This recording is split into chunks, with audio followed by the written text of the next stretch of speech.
ঠাকুরগাঁওয়ের পীরগঞ্জে অবৈধভাবে অনুপ্রবেশকারী ভারতীয় সীমান্তরক্ষী বাহিনী বিএসএফ সদস্যকে আনুষ্ঠানিকভাবে পতাকা বৈঠকের মাধ্যমে ফেরত দিয়েছে বাংলাদেশ বিজিবি।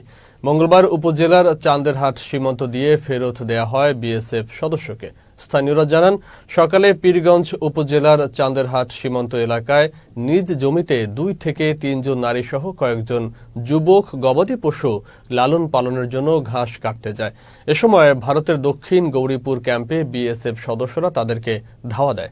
এ সময় উপল কুমার সহ 2 বিএসএফ সদস্য বাংলাদেশের প্রায় 300 গজ ভিতরে প্রবেশ করে।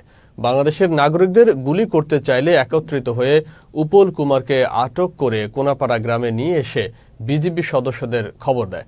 বিজিবি 42 ব্যাটালিয়ন অধিনায়ক লেফটেন্যান্ট কর্নেল আহসানুল ইসলাম জানান, ভুলবশত বিএসএফের সদস্য বাংলাদেশে প্রবেশ করেছিল বলে জানিয়ে তাকে পতাকা বৈঠকের মাধ্যমে ফেরত দেওয়া হয়েছে।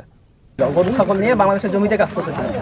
কাজ করার সাথে সাথে সেই সময় তাদের বিএসএফ তাদের গেট খুলে পরক্ষণে তাদের বাংলাদেশের আমাদের যে সাধারণ পাবলিক তাদেরকে এমন ধাওয়া করছে, ধাওয়া করে মনে করেন একবারে বাংলাদেশের শূন্য লাইনে, মানে আমাদের বাড়িতে যেটা আমাদের বাড়িঘর, তারা সেখানে হামলা দিতে আসছে।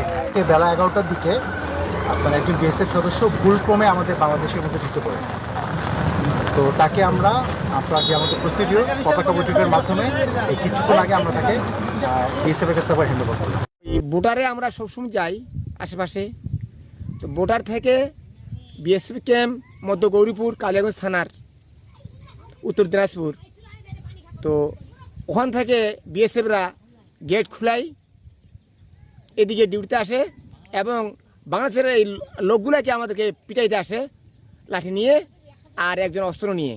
তো অস্ত্র নিয়ে ওরা লাঠি নিয়ে যে আসছে, তো ওরা কী খাইছে কিনা খেয়েছে, একজন লাঠি নেওয়া ওই কনস্টেবল ও একদম আমাদের গ্রামে আইছে। যা করা হয়েছে ওই বিএসএফকে পাবলিক বিজিবিকে দিচ্ছে, বিজিবি হেফাজতে দিচ্ছে। বিজিবি এখন মানে এই ওই সীমান্তের লোকে আর এই লোকে আর সমাধা হলো বিএসএফ মানে দিয়ে দিচ্ছে। ভারতে আমরা সীমান্তে ঘাস কাটতে গেছিলাম, তাতে ভারতের বিএসএফ গেট খুলে চলে আসে। আসার পরে আমাদেরকে পিটার দেওয়ার পরে একদম বাড়ি চলে আসে, আমাদের বাড়ির একেবারে পাশের দুয়ারে চলে আসে। আসার পরে আমরা তখন বিএসএফকে ঘোরামেলা করছি। বিএসএফ একজনকে আমার উপর লাঠি উঠেছে আমাদের উপর, তো বিএসএফকে আটকে দিছি।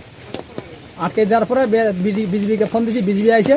আসার পরে এখন ওখানে সমাধা চলছে, সমাধায় দিয়ে দিছে, বিএসএফকে দিয়ে দিছে। সব আসছিল, আসে বলছে যে ভাই বাংলাদেশের আজকে আমাদের বর্ডারে ডিআইজি স্যার আসবে, ডিআইজি স্যার আসার কারণে আপনারা কেউ বর্ডারে ঢুকবেন না।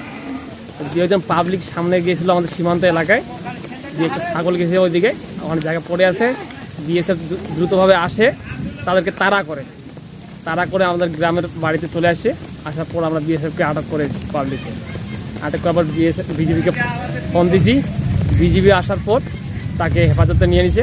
হেফাজত নেওয়ার পর তারা পতাকা বৈঠকে বিএসএফকে আবার দিয়ে আসছে।